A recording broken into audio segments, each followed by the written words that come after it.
قرآن مجید کے تعلق سے یہ بات ذہن میں رہے کہ قرآن کا جو لفظ ہے عربی زبان کے حساب سے تو اس کے روٹ ورڈز کہتے ہیں قرأ، یعنی پڑھا، اور اس کے دو معنی ہیں۔ ایک معنی کہ پڑھے جانے والا کلام، جس کی تلاوت کی جائے، جس کو پڑھا جائے، تو اس اعتبار سے اسے قرآن کہا جاتا ہے، اور زیادہ پڑھے جانے والا یہ اس لفظ کا مطلب بنتا ہے قرآن۔ اور ایک اور مطلب اس کا آتا ہے جمع ہو جانا، کیونکہ اس کتاب میں اللہ تبارک و تعالیٰ نے ہر خیر اور بھلائی اور پچھلی قوموں کے واقعات اور جنت اور جہنم تمام ضروری معاملات کو جمع فرما دیا، اس اعتبار سے بھی اسے قرآن کہا جاتا ہے۔ اور ایک اور اعتبار سے بھی جمع کہ قرآن پورا کا پورا ایک جگہ کمپائل ہو کر ہمارے سامنے موجود ہے۔ تو اگر آپ غور کریں تو جس وقت یہ قرآن مجید نازل ہوا اس وقت تو یہ کمپائل نہیں ہوا، یہ بعد میں کمپائل ہونا تھا۔ گویا قرآن کے نام میں بھی ایک چیلنج ہے۔ جس وقت اللہ نے اسے قرآن کا نام دیا اس وقت ہی اس میں یہ مطلب موجود تھا کہ آگے جا کر اس نے ایک جگہ جمع ہو جانا ہے۔ اور دوسرا ایک اور چیلنج بھی ہے، وہ جو پہلا مطلب میں نے بتایا آپ کو کہ قرآن کا مطلب زیادہ پڑھے جانے والا کلام، تو اس وقت تو یہ بہت ہی محدود لوگوں پر اتر رہا تھا۔ آپ صلی اللہ علیہ وسلم کے گنے چنے صحابہ کرام تھے، اس وقت ہی اللہ تعالیٰ نے اسے قرآن قرار دیا کہ یہ دنیا میں سب سے زیادہ پڑھے جانے والا کلام آگے جا کر ثابت ہوگا۔ اور یہی ہم سب کی کوتاہیوں کے باوجود آج کی حالات ہیں، آپ سب کے سامنے ہیں کہ دنیا میں سب سے زیادہ پڑھے جانے والا کلام یہ قرآن مجید ہے، اور اس کے سب سے زیادہ حافظ دنیا کے اندر کثرت کے ساتھ موجود ہیں۔ تو یہ اس کے نام میں ہی دو طرح کے چیلنج موجود ہیں۔ اس کے بعد آج ہماری جو تلاوت ہم نے سنی وہ چوتھے سپارے کی سورہ آل عمران کا بقیہ حصہ ہے، اور اس کے ساتھ ساتھ سورۃ النساء کا حصہ ہے۔ سورہ آل عمران کے تعلق سے کل ہم نے کچھ بات چیت کی تھی، میں نے اشارہ کیا تھا، اس پہ بات چیت ہم نہیں کر سکے تھے۔ وہ ہے نجران کا ایک وفد آپ صلی اللہ علیہ وسلم کے پاس جب آیا تو اس کا تذکرہ یا اس کو کس طرح سے آپ صلی اللہ علیہ وسلم نے ان سے بات چیت کری، اس کا ذکر اس صورت میں آتا ہے۔ دیکھیے بڑی سمپل سی بات ہے، ان مثل عیسیٰ عند اللہ کمثل آدم۔ حضرت عیسیٰ علیہ السلام جن کو وہ اپنا خدا بنائے بیٹھے ہیں، اللہ نے فرما دیا کہ ان کی مثال اللہ کے یہاں تو آدم کی طرح ہے۔ خلقہ من تراب، اللہ تعالیٰ نے انہیں مٹی سے بنایا آدم علیہ السلام کو، ثم قال له کن فیکون، اور کہا ہو جا، یعنی اس میں جان ڈال دی جائے اور وہ ہو گیا۔ تو عیسیٰ علیہ السلام کو اللہ تعالیٰ نے بالکل اسی انداز سے بغیر باپ کے پیدا فرمایا۔ ان کا یہ معجزہ تھا اور ان کا بھی یہ معجزہ تھا، وہ بغیر ماں باپ کے پیدا کیے گئے اور یہ بغیر باپ کے پیدا کیے گئے۔ فرمایا یہ بالکل حق آپ کے رب کی طرف سے ہے، اس میں بالکل شک والے نہ بنے۔ اب جب یہ وفد جو آیا تو بعض روایت میں آتا ہے ان کی تعداد 60 کے قریب تھی۔ نجران آج بھی سعودی عرب کے اندر ایک اسٹیٹ کا نام ہے، وہ اسی نام سے ہے، ساؤتھ ریجن کے اندر یہ اسٹیٹ ہے نجران۔ تو وہاں تک یہ آپ صلی اللہ علیہ وسلم جب پیغام پہنچا تھا تو یہ وہاں سے آپ صلی اللہ علیہ وسلم سے ملنے کے لیے آئے تھے، بڑے تعجب کر رہے تھے کیسے یہ بات کر رہے ہیں آپ کہ یہ عیسیٰ علیہ السلام اللہ کے بندے۔ تو پھر اللہ تبارک و تعالیٰ نے اس موقع پر کہا کہ اس کے باوجود جو آپ سے حجت کرے اور آپ سے بحث مباحثہ کرے، یعنی اس سچ اور حق کو تسلیم نہ کرے، بس پھر آپ ان کے ساتھ مباہلہ کر سکتے ہیں۔ مباہلہ یہ ایک حجت تمام کرنے کا انداز ہے، ہر چھوٹی موٹی بات پر نہیں ہوتا، مطلب کسی کا آپ سے جھگڑا ہو جائے کسی معاملے میں آپ کہیں چلو مباہلہ کرتے ہیں، نہیں، یہ بہت بڑی حق کے فیصلے کے لیے ہوتا ہے۔ جس طرح اللہ تبارک و تعالیٰ کی توحید کے معاملے میں کہا گیا کہ جاؤ اپنے گھر والوں کو لے آؤ، ہم اپنے گھر والوں کو لے آتے ہیں، اور پھر اس کے بعد یہ جملہ کہتے ہیں کہ جو جھوٹا ہے اس پر اللہ تبارک و تعالیٰ کی لعنت ہو۔ بہرحال آپ صلی اللہ علیہ وسلم نے ایسے ہی کیا، تو پھر آگے سے وہ لوگ جب دیکھا کہ آپ صلی اللہ علیہ وسلم سب گھر والوں کو لے آئے ہیں، اپنے بیٹی حضرت فاطمہ رضی اللہ عنہا کیونکہ انہی سے آپ کی نسل آگے بڑھی ہے، اور حضرت حسن اور حسین رضی اللہ عنہما، تو پھر وہ پیچھے ہٹ گئے اور اس قسم کے معاملے سے اپنے آپ کو انہوں نے دور کر دیا۔ تو یہ بات میں نے ذکر کی تھی کہ سورہ بقرہ کے اندر اکثر مخاطب حجت قائم کرنے کے اعتبار سے یہودی ہیں، اور سورہ آل عمران میں اکثر اس اعتبار سے نصارہ ہیں۔ تو ان سے اگر بات چیت کرنی ہو، ڈائلاگ کرنا ہو، تو اس کے اندر کافی ساری دلائل کثرت کے ساتھ ہمارے سامنے موجود ہیں۔ چوتھے سپارے کا آغاز جس آیت سے ہوتا ہے وہ بڑی اہم آیت ہے، لن تنالوا البر حتی تنفقوا مما تحبون۔ لن کا مطلب ہوتا ہے عربی زبان کے اندر لام اور نون کے معنی میں کہ ہرگز نہیں، ہرگز نہیں. کیا مطلب؟ ہرگز نیکی کو نہیں پا سکتے تم لوگ، ہرگز نیکی کے درجے پر نہیں پہنچ سکتے تم لوگ جب تک کہ وہ خرچ نہ کرو جو تمہیں پسند اور محبوب ہے. وما تنفقوا من شيء، اور جو بھی ذرہ تم اللہ کی راہ میں خرچ کرتے ہو، فإن اللہ به علیم، بے شک اللہ تعالیٰ کو اس کی خبر ہے. یعنی میں اور آپ شاید اپنے آپ کو بہلانے کے لیے یا کسی کچھ لوگوں کو دکھانے کے لیے یوں لگ رہا ہو کہ جناب ہم نے بڑا خرچ کر دیا. اللہ فرما رہے جو تم ایک پائی بھی خرچ کر رہے ہو نا، من شيء، اللہ کو اس کا علم ہے. اور جو چیز نیکی تک تمہیں پہنچا دے گی، تقوی تک پہنچا دے گی، وہ خرچ کرنا ہے جو تمہیں پسند اور محبوب ہے. اب صحابہ کرام کا کردار دیکھیں. یہ جب آیت نازل ہوئی صحیح بخاری کے اندر کئی مقامات پر امام بخاری رحمہ اللہ اس حدیث کو لے کر آئے. کہتے ہیں ابو طلحہ انصاری رضی اللہ عنہ، آپ جانتے ہیں جلیل قدر صحابی ہیں، ان کا مدینہ منورہ میں ایک باغ تھا، اس کا نام تھا بیروحہ. اور اگر آپ میں سے جو گئے ہیں تو مسجد نبوی کے اندر باب ملک فہد ہے اس سینٹر میں، اور مسجد نبوی کے صحن میں آج جو ہے یہ اس باغ کی لوکیشن تھی. یعنی اب وہ ظاہر اس کے علامات نہیں موجود، لیکن ہمارے وہاں پہ استاد محترم تھے، انہوں نے بتایا کہ یہ اس جگہ پہ تھا. یعنی مسجد نبی کی توسیع سے پہلے باقاعدہ اس کی نشانی بھی وہاں پر ہوا کرتی تھی، بیروحہ. تو ابو طلحہ رضی اللہ آتے ہیں اللہ کے رسول کے پاس، کہتے ہیں یا رسول اللہ میرا سب سے قیمتی ترین سرمایہ وہ یہ باغ ہے. اس باغ کی کیا کوالٹی تھی کہ اس کے اندر ایک چشمہ تھا جس میں میٹھا پانی ہوتا تھا، اور آپ صلی اللہ علیہ وسلم کبھی کبھار ان کے باغیچے میں ان سے ملنے کے لیے تشریف لے جاتے اور چھاؤں میں بیٹھتے اور میٹھا پانی بھی پیتے. یہ اس وقت کی اللہ کی بہت بڑی نعمت تھی جو ہر ایک کے لیے میسر نہیں تھی. تو کہنے لگے یا رسول اللہ میں نے یہ آیت سنی ہے کہ اللہ فرما رہے ہیں جب تک تم اپنی محبوب ترین شے خرچ نہ کرو نیکی کو نہیں پہنچ سکتے. تو یا رسول اللہ میں اسے اللہ کی راہ میں خرچ کرنا چاہتا ہوں. تو اللہ کے نبی صلی اللہ علیہ وسلم نے الفاظ سنے. آپ نے فرمایا بخن بخن ربح البیع یا ابا طلحہ، ربح البیع یا ابا طلحہ. 2 مرتبہ کہا. بخن بخن عربی زبان میں مطلب ہوتا ہے کہ خوشی کے وقت یہ الفاظ استعمال کرتے ہیں. جیسے ہم کہتے ہیں مثال طور پہ کمال کی بات ہو گئی یا کیا بات ہے، ہم اس طرح کے لفظ استعمال کرتے ہیں. تو عربی کے اندر بخن بخن خوشی کے طور پر اللہ کے رسول نے استعمال کیا اور کہا کہ تمہارا بہت ہی بہترین سودا کر دیا ہے تم نے اے ابو طلحہ. تو ابو طلحہ رضی اللہ عنہ کیا کیا، یہ بات نوٹ کیجیے. انہوں نے اس باغ کو وقف کر دیا کہ اس کی ساری آمدنی ان کے جو غریب رشتہ دار ہیں اس سے وہ ان کی مدد کریں گے. اور بعض اپنے چچا کے بیٹوں، نوٹ کیجیے کبھی کبھار رشتہ داروں کے اندر ہمارے یہاں ہوتا ہے کہ بہن بھائی میں آتے ہیں اور کچھ چچا کے بیٹے یا ماموں کے بیٹے وغیرہ سے ہو سکتا ہے کبھی کبھار ہمیں لگتا ہو کہ ان کو ضرورت نہیں ہے یا بہت زیادہ ہم لوگ کرتے بھی نہیں ہے خیال. انہوں نے نوٹ کیجیے اس موقع پر اپنے بعض چچا کے بیٹوں پر جو کہ بہت کم دست تھے ان پر اس کا نفقہ ہمیشہ ہمیشہ جاری کر دیا اور اللہ کے لیے اس باغ کو وقف کر دیا. حضرت عمر رضی اللہ کے بارے میں آتا ہے کہ ان کو خیبر کے اندر ایک کچھ حصہ ملا تھا زمین کا. وہ اللہ کے رسول کے پاس آتے ہیں، کہتے ہیں یا رسول اللہ میرے پاس خیبر کی زمین جو بڑی محبوب ہے میں وہ اللہ کی راہ میں خرچ کرنا چاہتا ہوں. آپ نے فرمایا کہ اس کی اصل کو باقی رکھو اور اس کے جو منافع ہے اسے اللہ کی راہ میں خرچ کرو. یعنی کہ جو وقف کا کانسیپٹ ہوتا ہے اللہ کی راہ میں وقف کرنا کوئی چیز کہ وہ ملکیت بے شک آپ کی رہے لیکن آمدنی آپ نیت کر لیں کہ اس کی ہمیشہ ہمیشہ کے لیے فلاں ادارے کے لیے یا فلاں شخصیت کے لیے میں خرچ کروں گا. تو یہ صحابہ کرام کا جذبہ تھا. ہم اور آپ بھی دیکھیں تب معمولی بات نہیں ہے. جنگ مؤتہ کے موقع پر عمر رضی اللہ عنہ یہ گھر سے لے کر آتے ہیں یہ جذبہ کہ آج اللہ کے رسول صلی اللہ علیہ وسلم نے صدقے کی کال دی ہے کہ لشکر کو تیار کرنا ہے، رومیوں سے مقابلہ ہے ہمارا، تو چلو میں آج بہت بڑا مال خرچ کرتا ہوں اور ہر موقع پر مجھ سے آگے بڑھنے والے جو ہیں نا ابوبکر صدیق رضی اللہ عنہ، آج تو میں ان کو پیچھے کر دوں.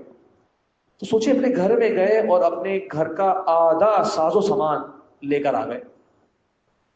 اور جب وہاں پہنچتے ہیں تو تھوڑی دیر میں ابوبکر صدیق رضی اللہ عنہ آتے ہیں تو اللہ کے رسول صلی اللہ علیہ وسلم دیکھتے ہیں کہ کیا کیا سامان لے کر آ گئے. ابوبکر صدیق رضی اللہ عنہ کہتے ہیں ابو بکر گھر میں کیا چھوڑا؟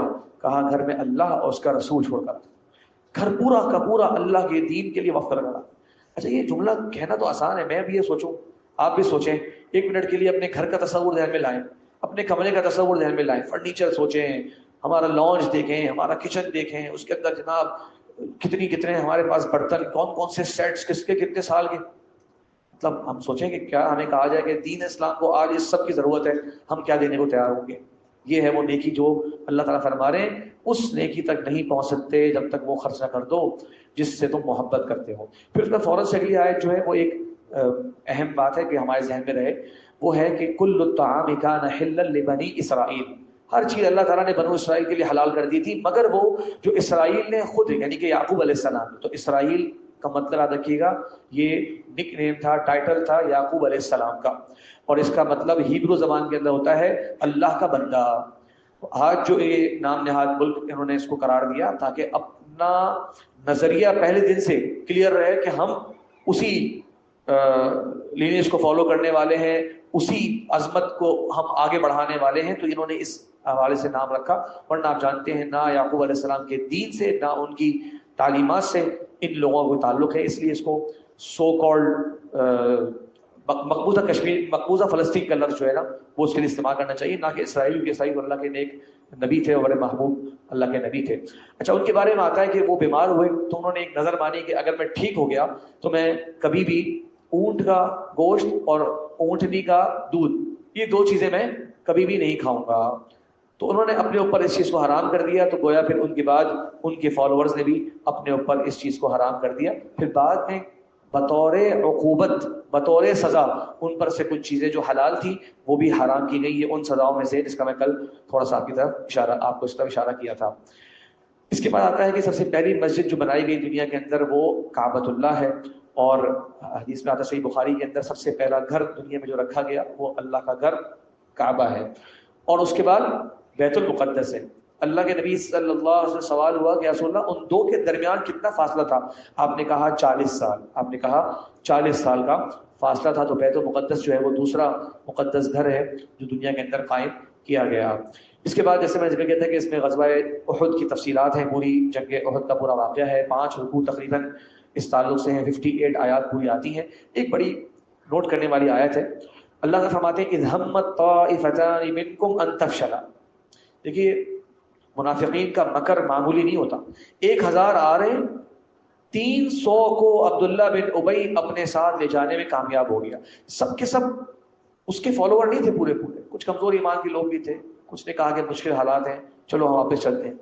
پھر فرمایا اللہ تعالیٰ نے 2 گروہ ایسے تھے کہ وہ بھی قریب تھا کہ ہار مان لیتے، یعنی اس سازش کا شکار ہو جاتے جو عبداللہ بن ابی نے چلی تھی، اور وہ یہ کون تھے؟ بنو حارثہ قبیلہ تھا، اوس، انصار کے اوس قبیلے سے، اور بنو سلمہ قبیلہ تھا خزرج سے۔ تو بنو حارثہ اور بنو سلمہ جو ہے قریب تھا کہ یہ عبداللہ بن ابی کے سازش کا شکار ہو جاتے، لیکن اللہ تبارک فرماتے ہیں واللہ ولیہما، اللہ تبارک و تعالی ان دونوں کا مددگار ہے۔ تو قریب تھا، اور پھر اللہ تعالیٰ نے ان کو استقامت عطا فرمائی، تو یہ ایک آزمائش تھی، ایک چیلنج تھا، تو جن میں خیر غالب تھی اللہ تعالیٰ نے ان کو استقامت عطا فرما دی اور وہ ڈٹ گئے۔ آپ صلی اللہ علیہ وسلم انہوں نے جو ہے وہ قتال فرمایا۔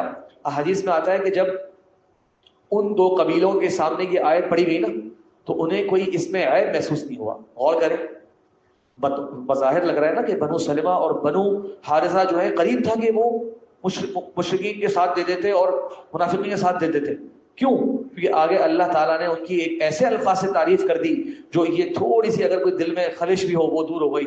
واللہ ولیہما، اللہ تعالیٰ ان دونوں کا مددگار ہے، اللہ تعالیٰ ان دونوں کا دوست ہے، نصرت کرنے والا۔ سوچیں یہ آپ کے قبیلے کے بارے میں اس طرح کی بات معلوم ہو جائے کتنے شرف کی بات ہوگی۔ تو کہتے ہیں کہ وہ اس آیت پر کبھی بھی غم نہیں کرتے تھے، کیونکہ اللہ تبارک و تعالیٰ نے ان کی وہاں تعریف فرما دی اور اللہ تعالیٰ نے بھی ان کو وہاں پر ثابت قدمی عطا فرمائی۔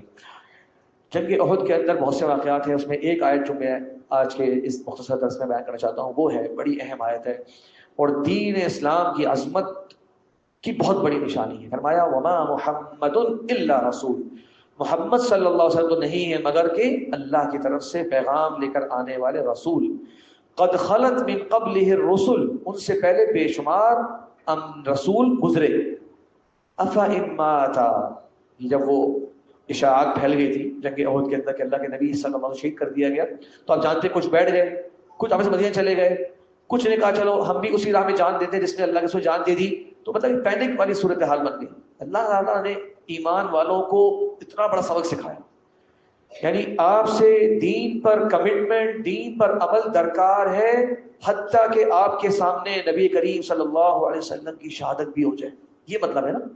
افَإِن مَاتَ أَوْ قُتِلَ، کہ اللہ کے رسول صلی اللہ علیہ وسلم اگر ان کی وفات ہو جاتی یا وہ قتل کر دیے جاتے، انقلبتم علی اعقابکم، کیا تم دوبارہ سے پلٹ جاتے اس طرف جس سے تم نجات پا کر آئے تھے؟ کیا تم دین چھوڑ بیٹھتے، اپنے قدموں پر واپس پلٹ جاتے؟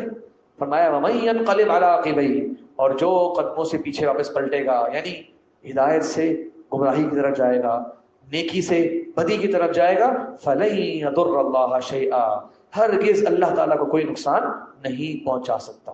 یہ دین کے ساتھ کمٹمنٹ، سوچئے آپ اس صورتحال کے اندر بھی ان سے مطلوب ہے، اور اس موقع پر یہ تأدیبی آیت ان کے لیے اللہ تعالیٰ نے اتاری۔ ایک دو آیتیں اور پڑھ لیتے ہیں جلدی سے۔ فَبِمَا رَحْمَةٍ مِّنَ اللَّهِ لِنتَ لَهُم، بڑی خوبصورت آیت ہے، بار بار دل کرتا ہے کہ اس کو پڑھیں، اس کو بیان کریں۔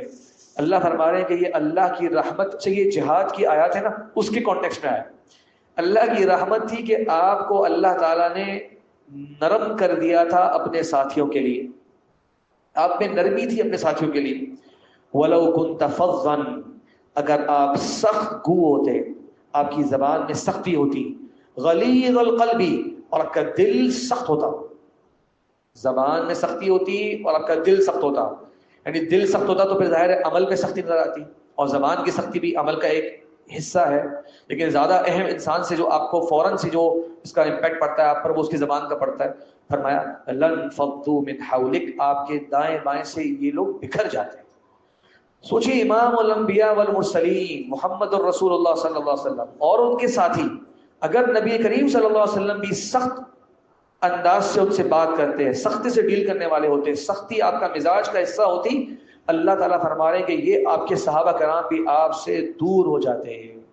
تو جو 1400 سال بعد کے حالات ہیں، اور اب ہماری جناب سینسٹیو سب کی جو ہے وہ نیچرز ہیں، اور پتہ نہیں کس قسم کی باتیں ہیں، تو ہمارے کچھ لوگ سمجھتے ہیں کہ جتنا سختی سے دین کی بات جو ہے وہ بتائی جائے گی، اگلے پر حجت تمام کر دی جائے گی، اتنا ہی جو ہے وہ انشاءاللہ دل کے گہرائی تک بات اترے گی۔ نہیں، معاملہ الٹا ہوتا ہے، معاملہ الٹا ہوتا ہے۔ آپ جانتے ہیں اہل باطل کے طریقے دیکھیے آپ، کیسے وہ مسکرا کے اور ہنسا کر اور نرم انداز سے جو ہے وہ لوگوں کو طرف لے جاتے ہیں، اور کبھی کبھار جو ہے وہ صحیح بات کہنے والے لوگ جو ہے وہ پتہ نہیں کس وجہ سے اپنے مزاج میں سختی اور غالب کر لیتے ہیں، جس سے بڑا نقصان ہوتا ہے۔ سورۃ النساء ہے، ٹائم ہمارا پورا ہو رہا ہے تو ایک آیت بعد میں بتا دوں اس کے بارے میں۔ سورۃ النساء کے اندر شروع میں یتیم کے حق کی بات ہوئی ہے، شادی کے حوالے سے بات چیت ہوئی ہے، تعدد شادی کا بھی ذکر اس میں آتا ہے، وراثت کی بات ہوئی ہے، اور کون سے رشتے حرام ہیں اس کی بات ہوئی۔ سبحان اللہ، قرآن کا جو نظم ہے اور ترتیب ہے نا، بڑی اہم۔ اس پہ الگ سے بڑی بڑی کتابیں لکھی گئی ہیں جو صورتوں کو دوسری صورتوں سے ربط کرتی ہیں، آیتوں کا پچھلی آیتوں سے ربط کرتی ہیں، پہلے کیا بات گزری اس سے اس کا لنک کرتی ہیں۔ جب جنگ احد میں شہداء کی تعداد بڑھی، آپ جانتے ہیں 70 تو صحابہ کرام شہید ہوئے، کتنے سارے زخمی بھی ہوئے، تو وہاں پر یہ احکام کی ضرورت پڑی کہ یتیم بھی ہوئے ہوں گے، وہاں پر بیوائیں بھی ہوئی ہوں گی، وہاں پر وراثت کے معاملات بھی چاہیے ہیں، اور اب اور شادیاں بھی جو ہے وہ کرے گی جو بیوہ بنی ہیں وغیرہ وغیرہ، تو کون سے رشتے حلال ہیں کون سے رشتے حرام ہیں، یہ سورہ نساء کا کانٹیکسٹ ہے۔ اس موقع کی مناسبت سے اس موقع پر جو گائیڈنس درکار تھی وہ اس موقع پر اترا کرتی، اور سورہ نساء کے حوالے سے شروع میں ایک رکوع ہے وراثت کا، اور وہ رکوع عجیب ہے کہ پوری کی پوری وراثت کے جو بڑے مسائل ہیں وہ سارے اس ایک رکوع میں آ گئے، یعنی ایک پیج میں اللہ تبارک و تعالیٰ نے وراثت کی 95% جو کنڈیشنز ہوتی ہیں وہ ساری کی ساری بیان کر دی۔ اچھا، اتنی ڈیٹیل کے ساتھ کوئی قرآن میں کوئی حکم بیان نہیں ہوا جتنا وراثت کا ہوا ہے، اور آپ ذرا سوچیں اور غور کریں، اس کے باوجود سب سے زیادہ محرومی ہمارے معاشرے کے اندر جو خواتین کو دیکھنے میں آتی ہے، یا کچھ چھوٹے بھائیوں کو دیکھنے میں کئی بار آ جاتی ہے، یا کچھ یتیموں کو دیکھنے میں آ جاتی ہے، وہ وراثت کے معاملات ہیں۔ اچھے خاصے دیندار گھرانوں سے وراثت کے حوالے سے غلط رویوں کی شکایتیں اب تک پہنچتی رہتی ہیں، آپ لوگ بھی سنتے رہتے ہیں کہ وہ فریضہ ہے جس کے اندر کوئی ڈیبیٹ نہیں ہے۔ بھائی آپ نہیں سنیں گے کہ فلاں عالم کہہ رہے ہیں وراثت ہے، فلاں کہہ رہے ہیں وراثت نہیں ہے، جی فقہ مالکی والے کہہ رہے ہیں وراثت نہیں ہے، شافعی والے کہہ رہے ہیں۔ سنیں آپ نے اس طرح کی ڈیبیٹ کری وراثت کے مسائل میں؟ نہیں، قرآن میں آ گیا۔ پھر بھی اتنی کلیئرٹی ہونے کے باوجود ہمارے یہاں اس میں کوتاہی اور غفلت دیکھنے میں آتی ہے، اور اس کو اللہ تعالیٰ نے اپنی حدود قرار دیا، اور اس کی آغاز بڑی خوبصورت آیت سے ہوتا ہے۔ فرمایا یوصیکم اللہ فی اولادکم، اللہ تمہیں وصیت کرتا ہے تمہاری اولاد کے بارے میں۔ سب سے پہلے وراثت میں جو ذکر ہوا نا وہ اولاد کا ہوا۔ یہاں اہل علم کہتے ہیں اللہ تبارک و تعالی اپنے بندوں سے ان کے ماں باپ سے زیادہ شفیق ہے، یعنی ماں باپ کو بتایا جا رہا ہے کہ دیکھو اللہ تمہیں حکم دے رہا ہے کہ اپنی اولاد کے بارے میں یہ تمہیں وصیت کرنی ہے، یہ ان کی وراثت ہے۔ باپ کو تو پتا ہوتا ہے بیٹے کے لیے کیا ضرورت ہے، باپ تو سب سے زیادہ شفیق ہوتا ہے اپنی اولاد کے لیے. اللہ تعالیٰ اپنے بندوں پر ماں باپ سے بڑھ کر شفیق ہے. تو اللہ کہہ رہا ہے یوصیکم اللہ فی اولادکم، تمہاری اولاد کے بارے میں بھی تمہیں اللہ تبارک و تعالیٰ اس طرح وصیت کرتا ہے. اللہ سے دعا ہے کہ اللہ تبارک و تعالیٰ ہم سب کو قرآن مجید کا صحیح فہم اور اس پر عمل کرنے کی توفیق عطا فرمائے. وآخر دعوانا الحمد للہ رب العالمین.